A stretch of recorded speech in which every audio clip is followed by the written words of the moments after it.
largo de nuestra vida tenemos la oportunidad de efectuar diversas visitas a lugares emblemáticos para la humanidad.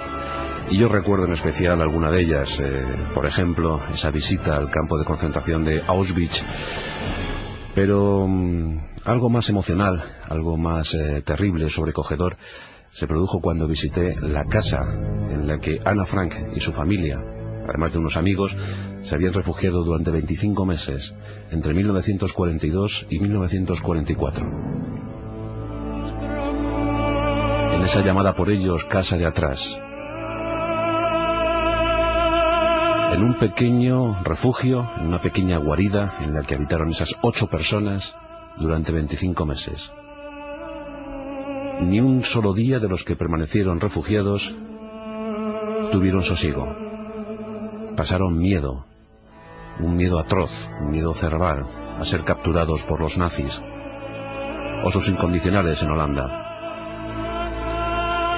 Una buhardilla diminuta en la que tuvieron que vivir casi como animales. Es la historia del horror, es la historia de un holocausto.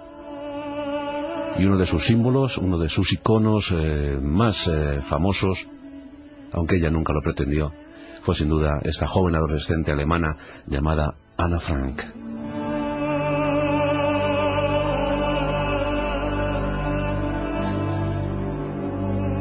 Han pasado muchos años tras la finalización de la Segunda Guerra Mundial, pero todavía sigue emocionando el recuerdo de sus víctimas.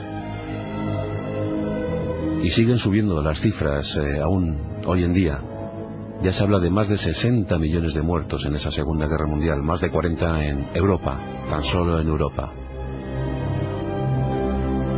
Pero escuece, pellizca el alma comprobar cómo millones de seres humanos fueron a parar a las cámaras de gas, a los hornos crematorios, a las horcas o a los paredones, por el simple hecho de ser diferentes a los llamados perfectos. Millones de judíos, gitanos, homosexuales, minusválidos, murieron por ser distintos a los arios. A comienzos de la Segunda Guerra Mundial habitaban en Europa unos 11 millones de judíos. Cuando terminó el conflicto apenas quedaban 5 millones tan solo. La solución final fue decretada en 1942, pero antes acontecieron cosas que conviene comentar.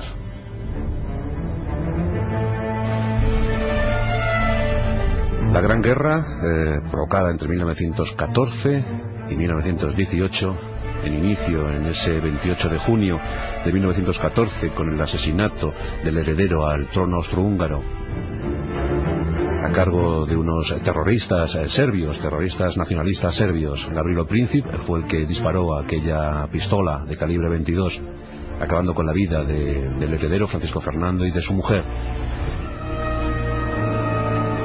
Alemania entró en la guerra, aliada con los austrohúngaros. Y fue terrible para las potencias centrales. En noviembre de 1918 terminaba esa guerra con la derrota total de estas potencias y el caos económico y social de Alemania. Curiosamente, Otto Frank, el padre de Ana Frank, y su hermano Robert participaron en esta Primera Guerra Mundial como soldados del ejército alemán. Y es que eran alemanes convencidos, de religión judía, pero poco creyentes, poco religiosos en la práctica. Se sentían alemanes como tantos otros miles de judíos. Y también sufrieron con pena, con tristeza, aquella puñalada por la espalda de la que hablaron los oficiales alemanes. Y también pasaron con penuria por el terrible y devastador escenario económico que se planteó en Alemania tras el Tratado de Versalles. Las indemnizaciones de guerra fueron abusivas, fueron tan altas que prácticamente la nación alemana quedó destruida, abocada a un futuro incierto. Las calles de las principales ciudades germanas se vieron inundadas por mendigos, desempleados, y eso por supuesto siempre es campo abonado para los grupos radicales, esos que pueden prometer lo intangible, esos que pueden prometer los mejores sueños. Pequeños partidos, como el comunista o el nacionalsocialista, se favorecieron de esta situación caótica. En el año 1923, el dinero dejó de tener prácticamente valor. En el año 29, la situación se incrementó con el gran crack económico de la bolsa norteamericana. En muchas ocasiones hemos hablado en nuestro programa cómo afloraron muchos psycho-killers, muchos psicópatas que abusaron de la situación, de lo que había en las calles alemanas. Todos nos acordamos del vampiro de Düsseldorf o el carnicero de Hannover. Pues todas estas situaciones, todas estas inclemencias sociales fueron fruto de ese pesar económico. En estos años 20, la familia Frank no se puede decir que viviera mal. Conformaban eso que se llamó una pequeña clase media en esa Alemania de posguerra. Otto Frank trabajaba como bancario, trabajaba en un banco, y eso posibilitaba una mejor vida para su familia. Se casó a edad tardía, ya con 36 años, con Edith Hollander, una jovencita guapísima de 25, y juntos soñaron con crear un hogar en el ámbito de la religión hebrea, pero como ya os digo, sin ser muy rigurosos en la práctica religiosa. En el año 1926 nacía Margot, la mayor de sus hijas, y el 12 de junio de 1929 nacía Ana. Vivían en Frankfurt del Meno, una localidad que intentaba salir del ahogo económico, de la terrible depresión. Pero aquella República de Weimar no iba a tener un futuro muy halagüeño, más bien sus días estaban contados. En 1932, un pequeño partido conseguía a base de promesas hacerse con el poder. El 37% de la población alemana en capacidad de votar votó por el Partido Nacional Socialista de Alemania. Ese partido que se llamó de los trabajadores. Al frente de ese partido se encontraba un tal Adolfo Hitler, que no había pasado de cabo en la Primera Guerra Mundial, un austríaco con ínfulas de pintor, que ahora se empeñaba en dirigir los destinos de la nación alemana. Y para ello exaltó los valores nacionalistas. Para ello se aferró al gran sueño de una nación aria, una nación perfecta, y empezó a acuñar un concepto, el Tercer Reich, el Tercer Imperio. Una época que debía extenderse más allá de los 1000 años y que debía dar como resultado la imposición germana al resto del mundo. En la mente de Adolfo Hitler se gestaron grandes proezas. Dar color, dar ilusión al pueblo alemán, crear grandes infraestructuras, reavivar el ambiente militar, el ambiente bélico y, por supuesto, la expansión territorial. Todo eso con algunos condimentos, como por ejemplo la predominancia de la raza aria sobre otras, el odio eterno a los judíos, que ya nos dejó reflejado en su obra Mein Kampf, Mi lucha, una obra escrita desde la más pura ignominia, desde el rencor, desde la misantropía hacia el pueblo hebreo. Se decía poco más o menos que los judíos eran los culpables de todo, que gobernaban secretamente el mundo y que eran los causantes de todos los males germanos. Dada la desesperación del pueblo alemán, no fue difícil abrirse paso. Y yo os digo que en ese año 32 el 37% de la población votó a Adolf Hitler. El 30 de enero de 1933 se convertía en canciller. Poco más de 2 meses después, las SS, el terrible órgano de ejecución nazi, se hacía cargo casi de la policía alemana. Empezaban a revisar miles de fichas con expedientes de comunistas, disidentes políticos, judíos. Era el principio para el horror, el principio del Holocausto. En marzo de 1933, los partidos políticos eran abolidos, eran prohibidos en Alemania. El Partido Nacional Socialista asumía el poder absoluto y Adolfo Hitler se convertía en el Führer de Alemania. Fueron las primeras notas, los primeros compases de uno de los capítulos más horribles en toda la historia de la humanidad. Miles de judíos empezaron a intuir que algo horrible se estaba gestando en el seno del Partido Nacional Socialista, algo horrible hacia ellos. Y comenzaron el éxodo. Figuras relevantes, en el caso de Albert Einstein, por ejemplo, iniciaron el éxodo hacia lugares más seguros. Los judíos empezaron a sufrir terribles situaciones en su vida cotidiana. Todo les fue prohibido. Sus libros fueron quemados. Sus comercios fueron marcados. Fueron distinguidos con la categoría de ciudadanos de tercera. Se crearon los primeros campos de internamiento para los disidentes políticos. Mientras tanto, la población germana seguía fanáticamente a su Führer. Se construían autopistas, se levantaba una potente industria armamentística. El paro disminuyó.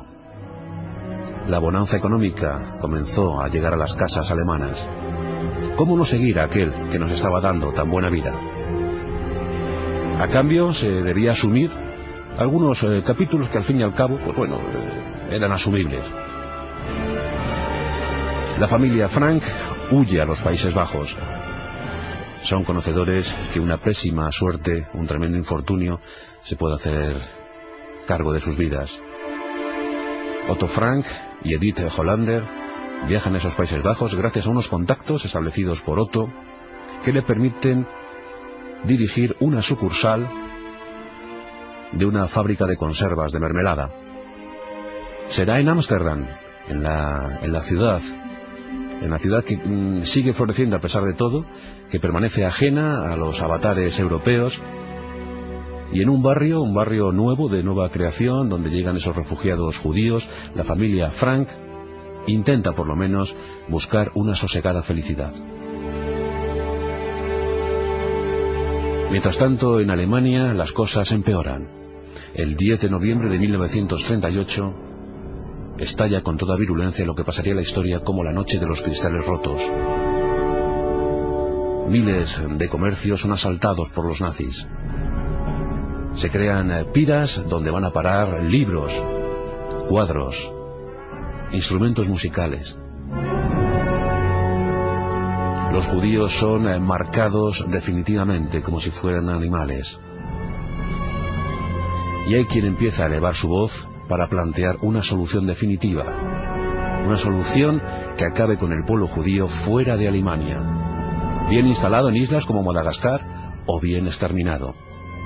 Uno de los principales precursores de esta idea es Heinrich Himmler, el gran jefe de las SS. Himmler intentaba ser una especie de ministro pagano de asuntos religiosos. Soñaba con el nacionalsocialismo no solo como política, sino también como religión, como filosofía vital de todo un pueblo. El 1 de septiembre de 1939, tras algunos episodios denominados Anschluss, la expansión vital, en los que los alemanes han sometido Austria o Checoslovaquia, pues ese 1 de septiembre de 1939 estallan las hostilidades, estalla la guerra y Alemania invade Polonia.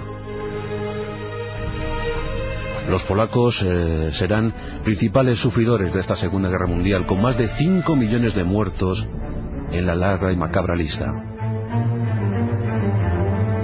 Ya os digo que en ese año de 1939 existían 11 millones de judíos en Europa.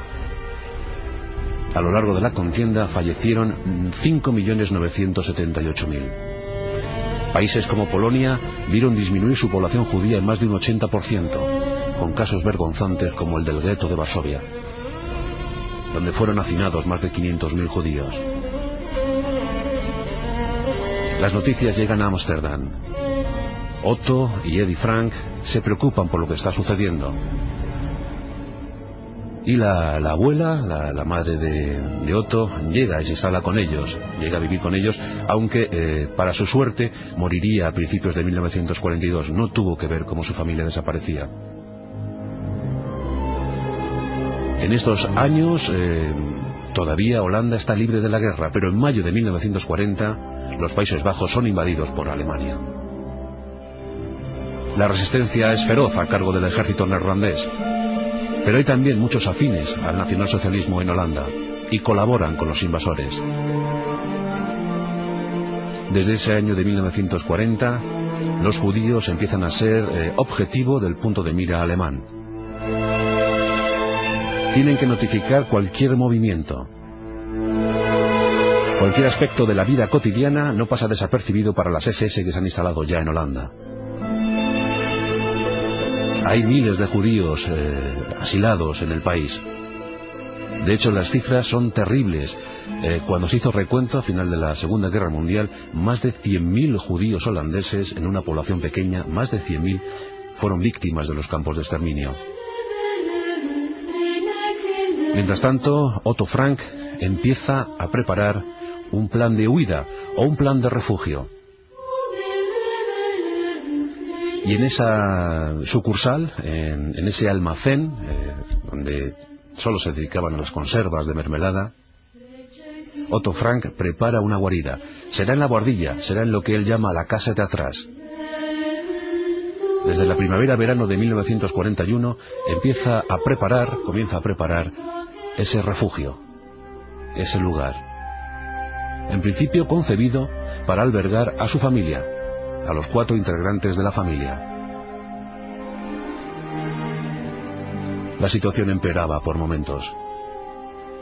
Mientras tanto, Margot y Ana pues siguen yendo a la escuela, habían aprendido neerlandés muy rápidamente, se han integrado en la vida social de Ámsterdam.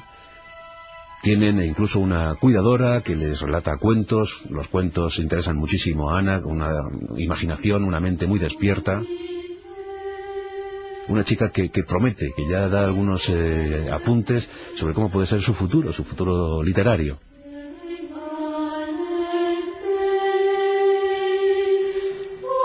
Como digo, los datos hacen pensar que la situación será insostenible en breve. Los alemanes dan el visto bueno para la creación de algunos campos en Polonia. Uno de ellos, el de Auschwitz, que tendrá 3 fases diferentes y que se convertirá en el mayor cementerio de la historia, con 1,5 millones de fallecidos a lo largo de esos años. Lo cierto es que todavía cuesta pensar cómo es posible que en poco más de 40 meses se lograra exterminar a 1,5 millones de personas. De ese 1,5 millones, más de 1 millón eran judíos. En Holanda se crean algunos campos de reclusión menor, vamos a llamarlo así, de tránsito, en los que los judíos holandeses van a parar a la espera de mejor destino. Casi todos fueron a Auschwitz. Pero a inicios del año 1942 ya comienza la persecución en serio.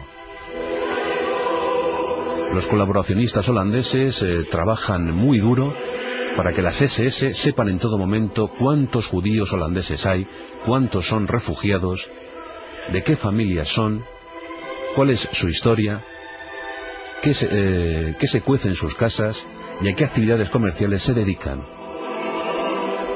El 5 de julio de 1942 la alarma cunde en la familia Frank. Llega un policía y entrega un requerimiento. En la nota se puede leer que Margot Frank, de apenas 16 años, se debe presentar de inmediato en el cuartel general de las SS alemanas. Los padres no esperan más y deciden actuar. Para entonces, el refugio, la casa de atrás, ya está más que lista. No pueden soportar que su hija mayor de tan solo 16 años vaya a parar a un campo de concentración. Por entonces las noticias ya no eran difusas. Ya se sabía, era un dato fehaciente, que algo estaba ocurriendo con los judíos. Que en esos viajes infernales no iban a recibir tierras, ni iban a recibir otro tipo de trabajo, sino que iban a algo peor. Las noticias circulaban. Se sabía que ya se estaba masacrando al pueblo judío. Auschwitz estaba funcionando a pleno rendimiento desde el año 1940. Y en 1942 la solución final, en ese verano de 1942, era ya más que un hecho cierto.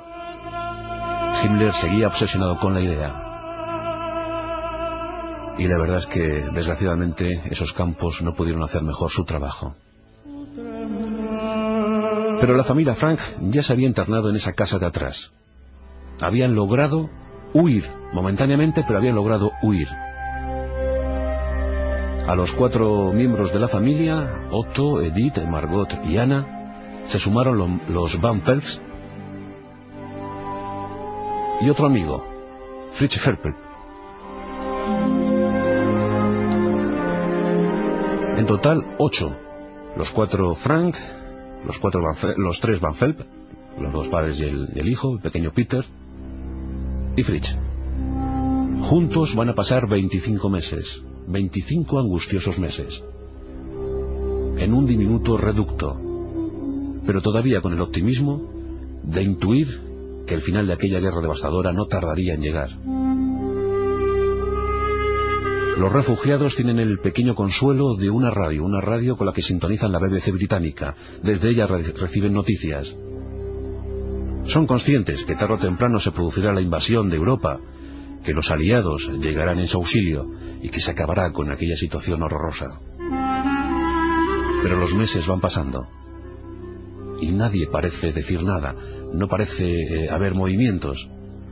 Mientras tanto, Anna, Margot, Peter intentan llevar una vida académica más o menos normal, toman clases de sus mayores. Y Anna ha comenzado a escribir. El 12 de junio de 1942, justo la fecha en la que cumplía 13 años, recibió el mejor de los regalos, un diario. Sus padres le hicieron ese regalo. Y aunque en principio no pensaba darle mucha utilidad, desde que se internan en ese refugio en la casa de atrás, sí que Ana piensa en reflejar en ese papel, por lo menos como situación de huida, de escape, para su alma inquieta, pues reflejar todo lo que está aconteciendo, todo lo que está ocurriendo.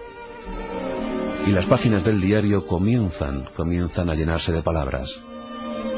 Y en esas palabras de imperecedero recuerdo, pues nos quedan los debates, la vida cotidiana, las ilusiones, los anhelos, las decepciones también. Ana lo cuenta todo, lo escribe todo. Tan solo tiene el consuelo de esa radio, del murmurar de las aguas de un canal cercano, el Prince Grass, y el tañido de unas campanas que llega desde una iglesia cercana. Un tañido que en principio pone nerviosos a los miembros del forzoso grupo, pero que Ana le relaja, porque esas campanas tañían cada 15 minutos. Pero a Ana le dan confort. Piensa que la vida sigue y que ella debe estar ahí, mirando desde esa pequeña ventana, desde su pequeña habitación que compartía con su hermana Margot. Su padre tuvo la delicadeza de entregarle unas postales. Ella era muy aficionada a los artistas de cine y coleccionaba postales, soñaba con el cine, le gustaba mucho pensar que podía ser actriz, y su padre tuvo ese detalle de llevarle esas postales con las que decoró la pared, y por lo menos eso dio ilusión a las jóvenes Frank. Con esas postales que allí siguen, pues Ana pudo por lo menos soñar. Les digo que era una situación muy complicada porque eran 8 personas en un habitáculo muy reducido, con un pequeño aseo, y una vida muy difícil. Hombre, aliviada de alguna manera por los colaboradores de Otto Frank, sus empleados en el almacén de mermeladas, que les surtían de provisiones, incluso de libros, el caso de Mabe, un joven empleado de Otto Frank, que cada semana llevaba a los huidos, a los refugiados, 5 libros que lograba sacar de la biblioteca municipal. Decía Ana Frank en su diario que la llegada de esos 5 libros era como la llegada del maná, que era lo que más les ilusionaba, lo que más esperaban. 5 libros que permitían soñar con la imaginación, que permitían por lo menos ser libres durante el tiempo que tardaba su lectura. Los meses se sucedían, veranos tórridos, inviernos gélidos, pero aún así mantenían la esperanza de que la guerra acabase, de que pudieran reanudar sus vidas. Desgraciadamente no pudo ser así.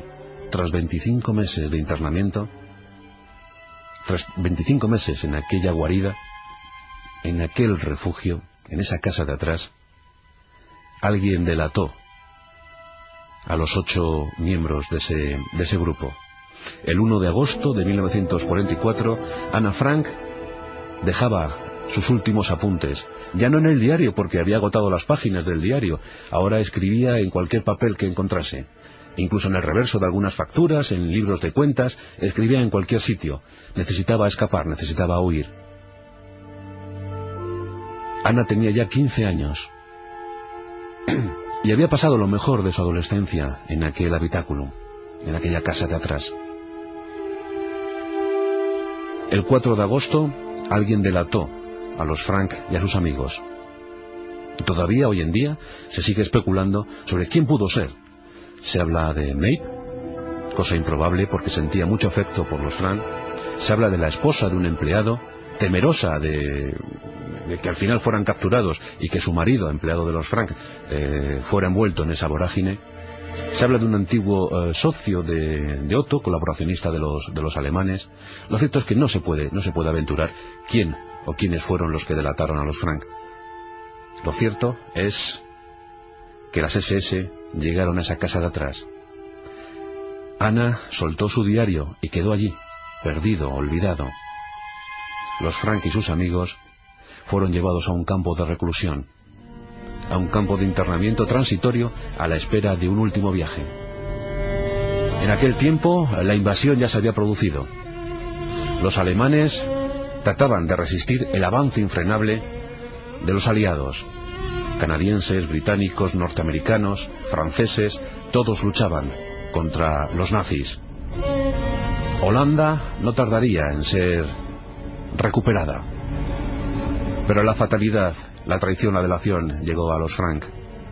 Y el 3 de septiembre de 1944 fueron llevados a un tren macabro.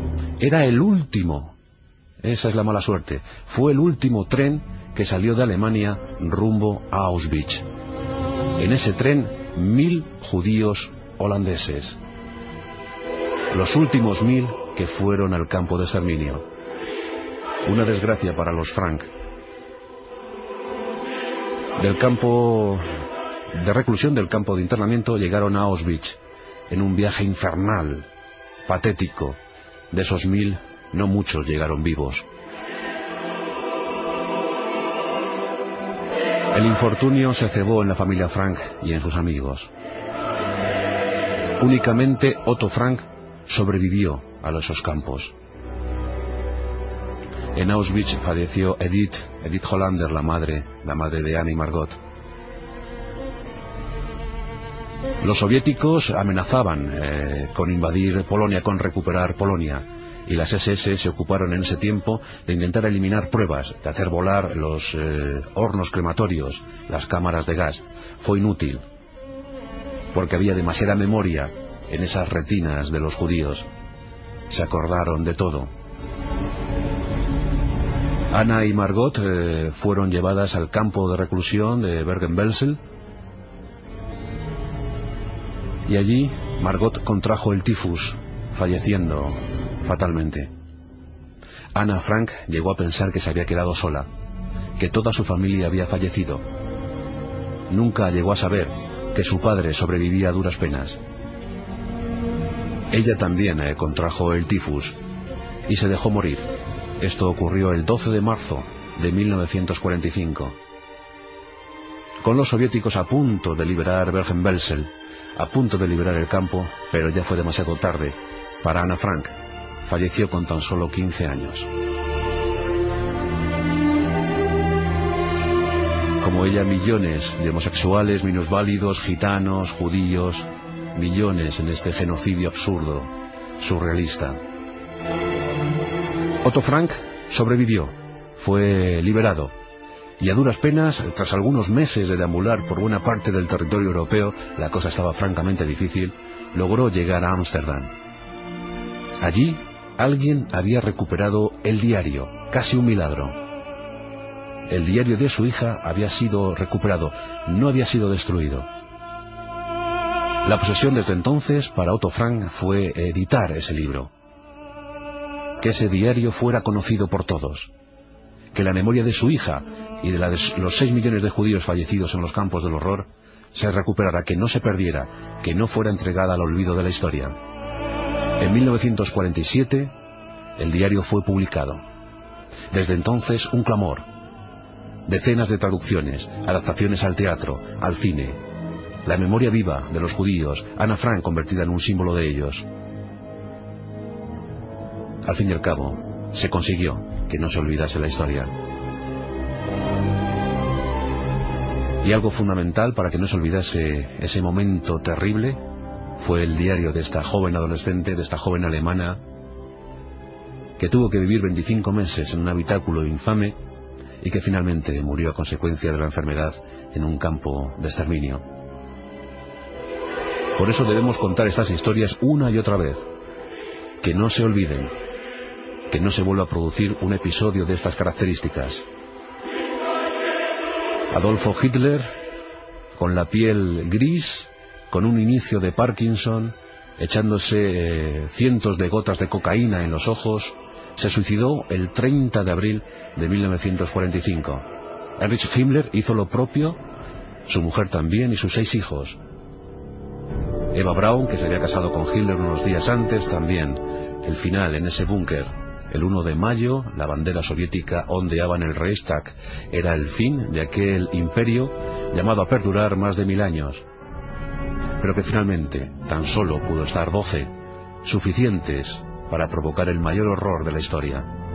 Más de 60 millones de muertos.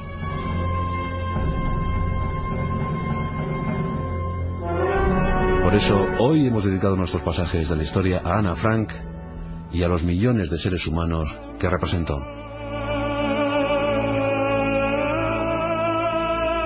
El 27 de enero de 1945 fue liberado el campo de concentración de Auschwitz. Apenas quedaban 7000 supervivientes. El resto había sido desplazados a otros campos, habían fallecido en el camino. Aquellos 7000 enfermos, mujeres, niños, ancianos, contaron a sus liberadores el horror que habían vivido. No han pasado nada más que 60 años. Y desde aquí nuestro grito para que nunca más vuelva a repetirse.